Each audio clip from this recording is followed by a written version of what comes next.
This week, a couple of my online clients have spoken to me about how to set the wrist correctly in the golf swing. And what dawned on me is that there is so much confusion out there about it. Do you set the wrists early? Do you set them late? Do you use your lead wrist, your trail wrist? Are you supposed to max your wrist set out in the backswing? There is so much confusion out there. So in today's video, I'm going to run you through why you need to set your wrists correctly, when you need to set them, and how you need to set them. So the first question that we have to answer is, why is wrist set so important? And the way we answer this is actually by looking at the impact position. So if I set up in my normal setup position and then I go, right, let's get into a good impact position, you can see one of the biggest changes is actually my wrist conditions. My lead wrist flattens off and my trail wrist has more angle in it, so it has more extension. So the key thing that you have to understand is everything we're going to talk about in today's video is going to allow us to get into a better impact position to where we can have shaft lean. Because remember, shaft lean is technically wrist set. A couple of elements involved as to why wrist set is so important is, number one, controlling the club face position. If I set my wrist incorrectly, so let's say I sort of roll it, or I get too setty with the lead wrist, or maybe I use the trail wrist too much, you can see how it affects the club face position. Now that is therefore going to affect my ability to achieve a good impact position. The second thing is wrist set affects the shaft pitch. So AKA, where is this shaft pointing? Is it in a good position in the backswing to where it's slightly steeper? In which case, can it then shallow out on the way down? If it gets too steep or too flat, we are going to compromise our ability to rotate and shallow the club on the way down. The third reason is leverage. If you have a golf swing that doesn't have any wrist set, so it's super wooden, you're not going to be able to generate any speed, any leverage.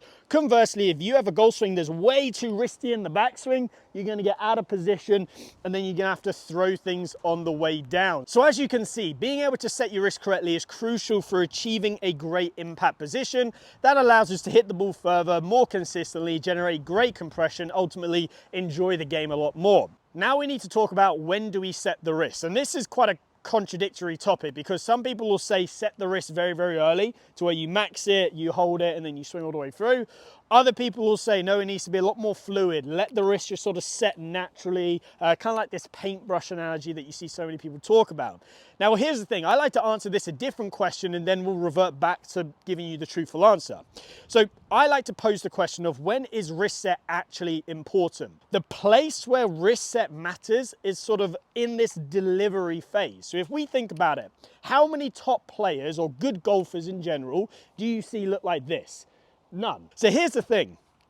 A great delivery position looks something along the lines of this. Now here, my wrists are very much loaded. My trail wrist is set back on itself. My lead wrist is flat.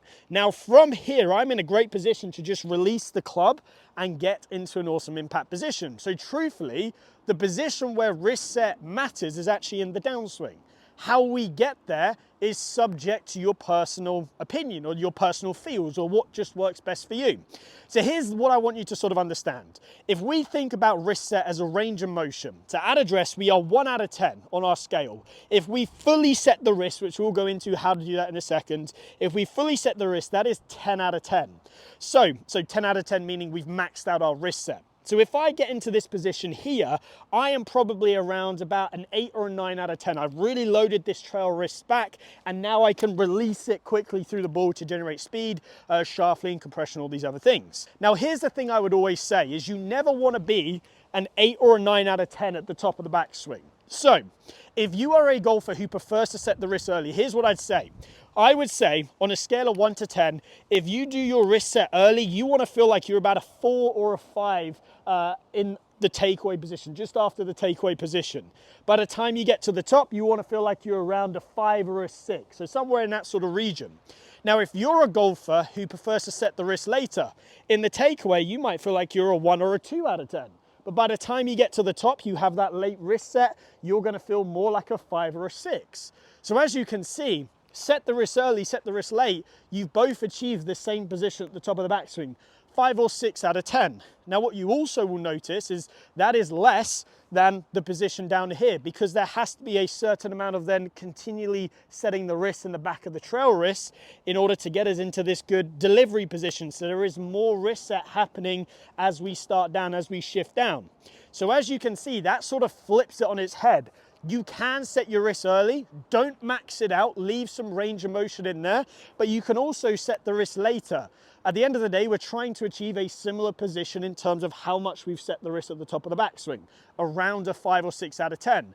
The position it matters is down here. We want to be about an 8 or a 9 to then where we can release it with speed so we can still generate shaft lean, great compression, great club face control. So how do we set our wrist? This is sort of the final component. Now in this component, I am going to give you some drills as well. But let's first of all start with the concept. So in order to do this, we have to isolate the lead wrist and the trail wrist. So the position I'm going to focus on is sort of during the takeaway here. I think it just makes it a lot easier to visualize.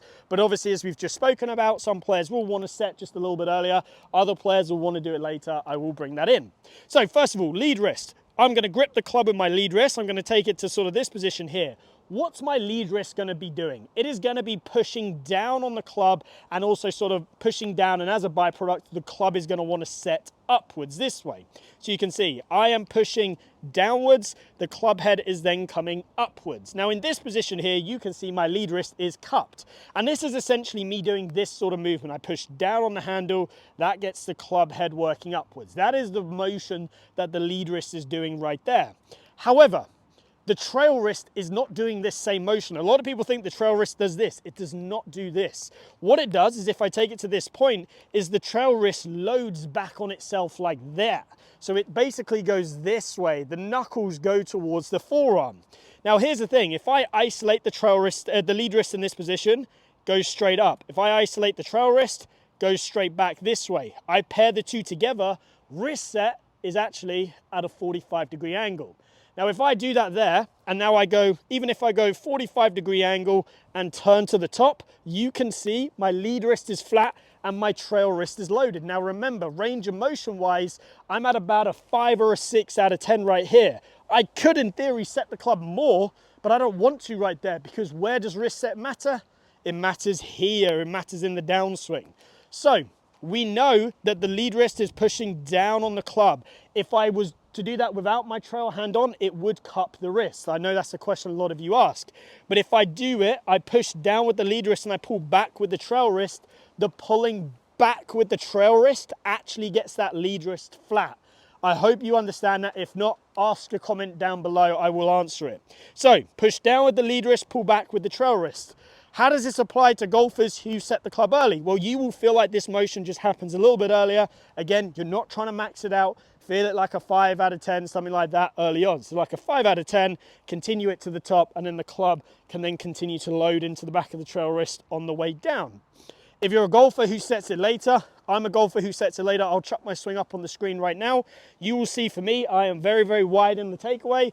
Then I start to load it just a little bit later on. Now for me, the cue that I use is more the back of my trail wrist. I will feel like I load it. What do I mean by that? Essentially, I just set the club the wrist backwards like so, and then I continue to feel like it loads into the back of the trail wrist on the way down. That's why I can deliver shaft lean. Now let's run through 2 drills that are going to help you learn this movement as fast as possible. So the first drill that we're going to go through is the table tennis bat drill. This is an awesome drill. Now I'm going to run through it as if you're a late wrist setter and an early wrist setter.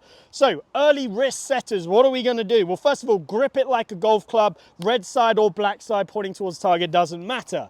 Now if you're an early wrist setter, you are going to feel like you sort of set a little bit earlier here. The feeling you're going to have is that, again, you're loading the back of the trail wrist and the lead wrist is sort of pushing down on the handle of the bat. The key checkpoint here is the red side is pointing down to the ground.